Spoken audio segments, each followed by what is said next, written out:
Hey, what's going on, guys? Mush back at it with another video. Got some very exciting news. We finally have the release date for Halo Reach. We've got pricing. The pre-order page is up right now over on Steam, and of course the game will be a part of Xbox Game Pass as well. But yes, Halo makes its long-awaited return to PC in a traditional sense. I know we got Halo Wars 2, whatever, but a traditional Halo game back on PC with Halo Reach, and it is coming very, very soon, sooner than I had honestly expected, so that's very exciting. Star Wars Jedi Fallen Order also just came out on PC. It's being received really well. Haven't had a chance to play it yet, but just finished downloading it, and I definitely will be giving that a look as well. Want to talk a little bit about that and the general reception that I've been seeing. And also, XO19 happened yesterday. A lot to talk about coming out of that. I'll do a more in-depth video on that, talking about some of the other talking points. However, something that I was very much interested in is Obsidian's new game, and it's a little bit of a head scratcher. However, you have to look at all of the information. The game is called Grounded, and it will be available in 2020. And it's not anything like what Obsidian has done in the past, so again, we'll talk that at the end of this video.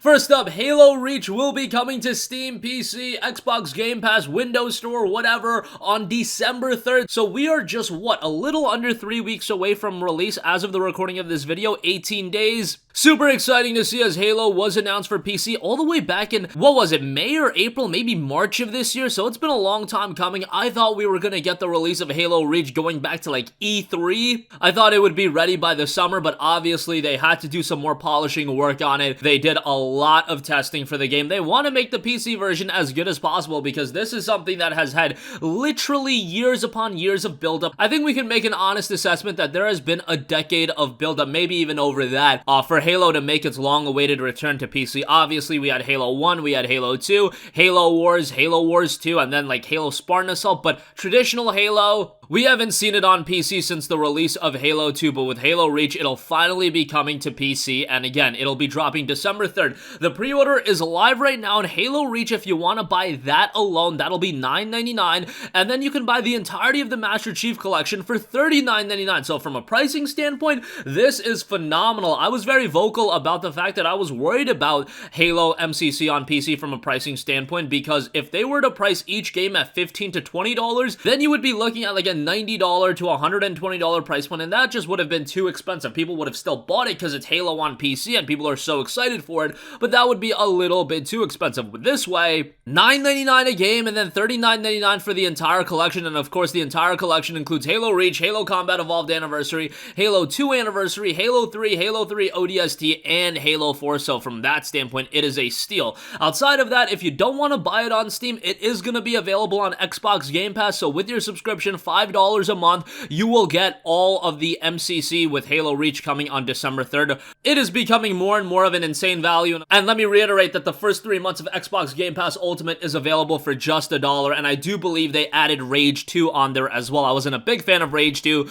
but that is another game that they've added, and Rage 2 came out earlier this year. I mean, it literally came out back in like April, and it's already on Game Pass right now. Game Pass is just a ridiculous value. I know some people just hate on it because it's a subscription service and you don't ultimately get to own the games. I think at the end of the day, you should be looking to play games, experience games, and if you can experience games at this ridiculous of a price point, whether it be The Outer Worlds, Forza Horizon 4, Rage 2, Gears 5, Crackdown 3, there are just so many compelling games on Game Pass, and they went over all of the games that are going to be added in later this year and into 2020, and there are some incredible stuff coming to Game Pass as well. We'll talk that in a different video, but as far as Halo Reach is concerned, that'll be dropping December 3rd, $9.99, Master Chief Collection, $39.99, so really great to see all of this come together. I should also note that on the Steam page for Halo Reach, they do have some of the features, the PC optimization and the PC updates. Halo Reach is now optimized for PC and looking better than ever at up to 4K Ultra HD and at least 60 frames per second. Other PC native settings include mouse and keyboard support, ultra-wide support, adaptive sync support,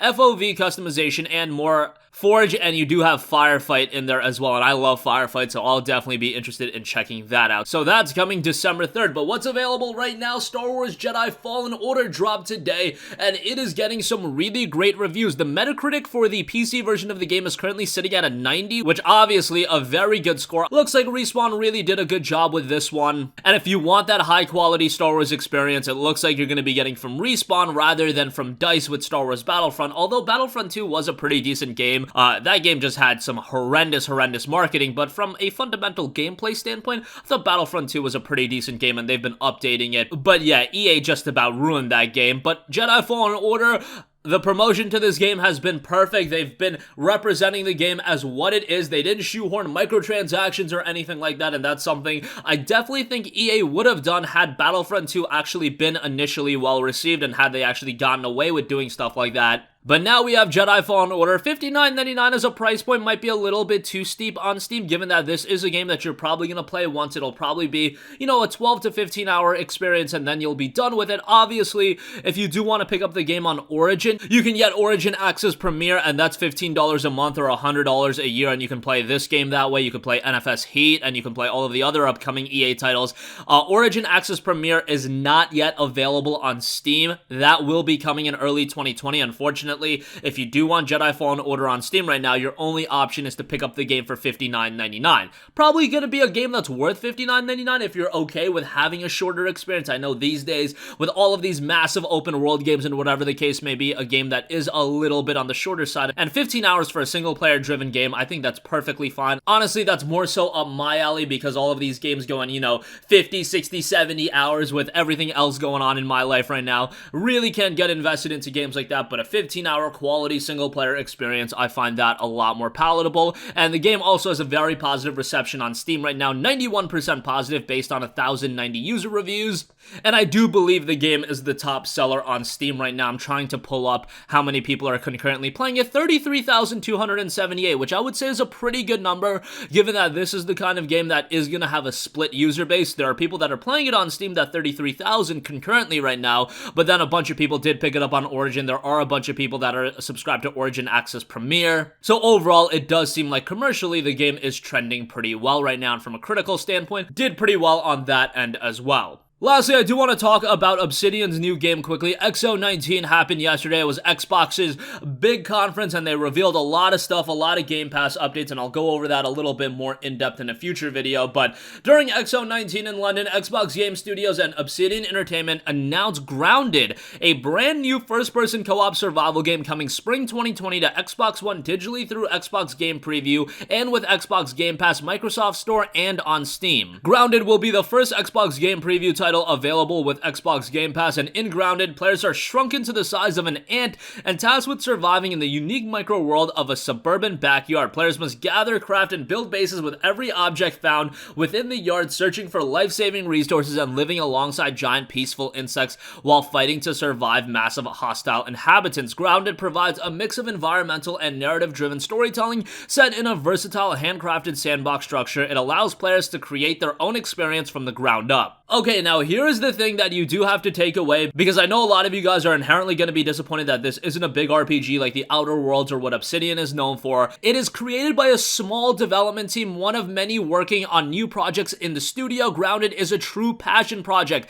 This title has given the team the creative outlet to bring the years of developing highly regarded games to bear on the survival genre. RPGs like Outer Worlds will always be in Obsidian's DNA, but from time to time we want to stretch our creative muscles and try things that might be a little different. So there you have it. The RPGs are still absolutely their bread and butter. They just want to work on something different, and at the end of the day, I can kind of understand from that standpoint. If you constantly work on the same game over and over again, think about it from a creative standpoint. You'll want to do something a little bit different. You want to test yourself. You want a new challenge to overcome, and if this gives Obsidian a creative outlet, then by all means do it. You guys are a talented studio, and Grounded might end up being a game that surprises a lot of people. At the end of the day, we're still going to be getting our compelling RPGs. Outer Worlds just came out, so if a smaller team at Obsidian works on a project like Grounded while the overarching team does work on that compelling RPG that is going to be coming out at some point, then I'm all good with that. If Obsidian does want to diversify themselves a little bit, then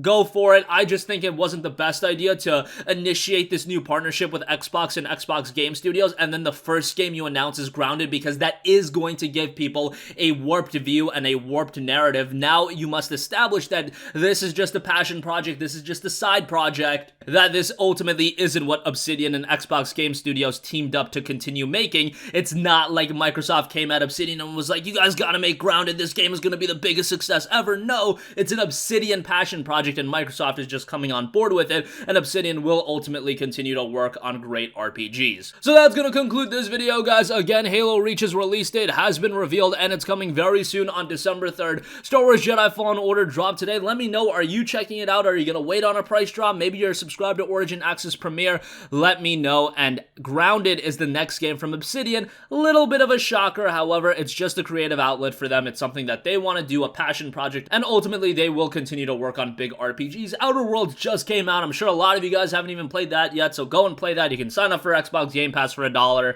And that game was great, so check it out. That's gonna wrap up this video, guys. If you have a request for a future video, you can leave that in the comment section down below, and I will catch you guys in the next one. Peace out. Hey, what's going on, guys? Mush here again. Hope you enjoyed the video. As you guys might know, YouTube's notification system is sometimes a little bit wonky, even if you're subscribed to the channel. Maybe you're not abundantly aware that I uploaded a video. To remedy that situation, make sure you hit the bell notification button. This way, whenever I upload a new video, and I try to upload as consistently as possible, you will be notified directly of the upload, and you can watch it as soon as it goes live. I would really appreciate if you guys hit that button so you can stay up to date with all of the content I'm posting. But as always, guys, thanks for watching, and I'll catch you guys in the next one. Peace out.